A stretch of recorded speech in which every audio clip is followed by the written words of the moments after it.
अस्सलाम वालेकुम जी। Pigeon corner channel खुश आमदीद। लो भाई जी देख लो बच्चे जिन्होंने बाजियां लाउणियां वा। ठीक है जी, 12 बच्चे आ जी माशाल्लाह। देख लो ए देख लो 12 बच्चे आला किस्म के ब्रीडर। मैं तुहानू फड़ के अखां का भी शौक कराउंदा वा। ब्रीडर मतलब कि प्रवासी। ठीक है जी, ए देखो 35 वाली बटेरी प्योर पट्ठी माशाल्लाह माशाल्लाह। पक्की गल मोहर लवाएगी। 12 बच्चे आ वीर, शौक कर लो। तो यह देखो माशाल्लाह, यह देखो टैडी गोल्डन घमग्गर। तो केड़ी शायद केड़ी शायद नहीं माशाल्लाह। कद काठ देख लो इन्होंने बच्चों के, जिसम देख लो, टैडी शैडी जो भी है सारे तुहाडे सामने। बहुत अच्छे बच्चे आ जी प्रवासी माशाल्लाह। जिन्होंने शौक करना वा इंशाल्लाह उम्मीद आ पूरी कि उन्होंने काम आउणगे। यह बच्चों का एक बार शौक कर लो भरा जी।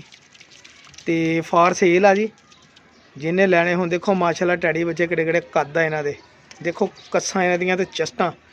ठीक है जी, जिन्हों शौक होवे बच्चों का भी बाजियां च लाने तो लग भी जाते ही। तो इंशाल्लाह ये उही बच्चे आ जनाब जेह्ड़े जाके इंशाल्लाह लगणगे भी।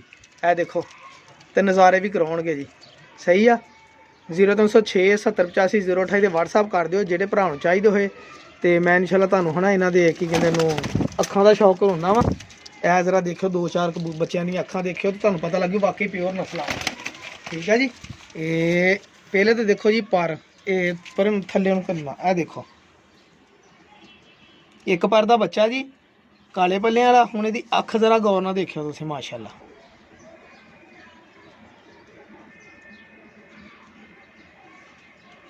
ये संधूरी पलकों वाले है जी माशाल्लाह। देखो ये हूँ देखो। ठीक है जी, एक बच्चा ये हो गया। ये आलो जी 35 वाले बटेरे जो उड़न वाले बटेरे होंगे आ। 100/100 इंशाल्लाह मोहर लवाएगी पट्ठी जेदे घर भी जाएगी। देखो पहले पार देख लो, थल्ले करके दिखाई पार जरा क्लीयर करो जरा पार। लो जी भाजी। ठीक है जी, एक पार के बच्चे की 3 6 2 पार का बच्चा वा जी। तो यह देखो जी ये हैगा जी बटेरा ते मियाँ नज़ीर साहब वाली डब वाली मादी का माशाल्लाह। ठीक है जी, पट्ठी डेला देखो इसका नूर देखो। हुणी तो नेरिया च बहन वाले देखो माशाल्लाह खलोनी बहनी है क्यों। ठीक है जी, ये बच्चा हो गया। लो जी भाजी पहली सट्टे जो समानी वड़ जाए बंद तो बाद च नज़र ना आए शाम तक। देखो माशाल्लाह तेज़ पर वाले बच्चे। ठीक है जी, देखो काले पल्ले वाले आला किस्म के बच्चे माशाल्लाह। 3 3 6 7 3 पर का यह बच्चा। अख देखो जरा गौर ना। पहले अड़ाओ इन्हों अड़ा के चंगी तरह परवाद लैके तो बाद फिर इन्हों पा लो ब्रीड च। इस बच्चे की खासियत यह है कि इंशाल्लाह ये बाज के हथ भी नहीं आएगा। यह देखो जी। ठीक है जी, जमीन देखो, रिंग देख लो माशाल्लाह जी। हर चीज़ लो ये तुरदा फिरदा भी देख लो। है लो। ठीक है जी, तो होर बच्चे भी सारे माशाल्लाह इदां दे है जी। टैडी बच्चा भी देख लो।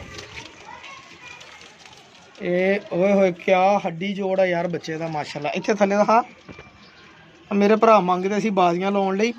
मैं कहा दोस्तों बच्चे फिर दे ही दिए भी कि याद करनगे जी। देखो इसका डेला नूर माशाल्लाह हर चीज़ देखो माशाल्लाह।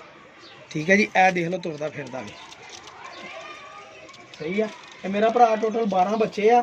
जिस वीर भरा की समझ आउण दिल मन्ने 0306 70 85 028 राबता कर दे वो बच्चा लै सकदा जनाब। हाँ जी, उन्हें इंशाल्लाह बच्चे दे देंगे। ये एलो है भी देखो बच्चा नीला बच्चा। देखो इसकी बगल किड़ी किड़ी है। इन्होंने नहीं उड़ना तो फिर केड़ा बच्चे ने उड़ना जी। देखो मछलियां के कद काठ अख भी देखो माशाल्लाह। हुणी तो हजे छोटा जहा बच्चा वा तो देख लो इसकी अख किड्डी क्लीयर है। सही है जी, ये है जी आला किस्म के ब्रीडर बच्चे। ओ ब्रीडर प्लस प्रवासी बच्चे। पहले अड़ाओ इन्हों चंगी तरह अड़ा के तो बाद जोड़े ला लो इंशाल्लाह नज़ारे आउणगे जी। ये 12 बच्चे आ जेह्ड़े भरावां चाहिए होए 0306 70 85 028 राबता कर लो। भरा बच्चे दे देंगे जनाब। देखो माशाल्लाह खलोते बच्चे खलोनियां बहनियां 10 दिन दी होंदियां भी चंगी नस्ल दी। तो उड़न वाले बच्चे आ तो जेह्ड़े उदां दे हुंदे आ वो आप ही 10 दिन दे हुंदे जो ढिलके इदां बैठे होंदे ना। पता लग जांदा भी भाजी इन्होंने तंग ही करना, फायदा कोई नहीं। देखो माशाल्लाह ये देखो 79 नंबर। ठीक है जी माशाल्लाह।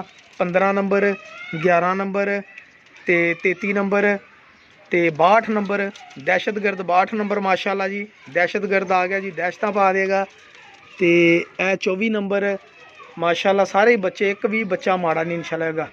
ठीक है जी, डबल कड़ी ਇਹ ਦੇਖ ਲਓ ਮਾਸ਼ਾਅੱਲਾ ਜੀ, ਇਹਦੇ ਕੜੀ ਕੋਈ ਨਹੀਂ ਪਈ ਜੀ, ਕਿਉਂਕਿ ਪਛਾਣ ਨਹੀਂ ਰਹਿੰਦੀ ਕਿਹੜੇ ਜੋੜੇ ਦਾ ਵਾ। ਇਹ ਮਾਸ਼ਾਅੱਲਾ ਜੀ 12 ਬੱਚੇ ਆ। 0306 70 85 028 ਤੇ ਰਾਬਤਾ ਕਰ ਲਿਓ ਤੇ ਮੇਰਾ ਭਾਈ ਜਨਾਬ ਬੱਚੇ ਅਸੀਂ ਦੇ ਦਿਆਂਗੇ। ਠੀਕ ਆ, ਬਹੁਤ ਮਿਹਰਬਾਨੀ, ਸ਼ੁਕਰੀਆ। ਸਾਡਾ ਪਿਜਨ ਕਾਰਨਰ ਚੈਨਲ ਸਬਸਕ੍ਰਾਈਬ ਕਰ ਲਓ ਤੇ ਨਜ਼ਾਰੇ ਆਉਣਗੇ, ਨਜ਼ਾਰੇ ਇਨਸ਼ਾਅੱਲਾ। ਠੀਕ ਆ, ਮਿਹਰਬਾਨੀ, ਅੱਲਾ ਹਾਫਿਜ਼।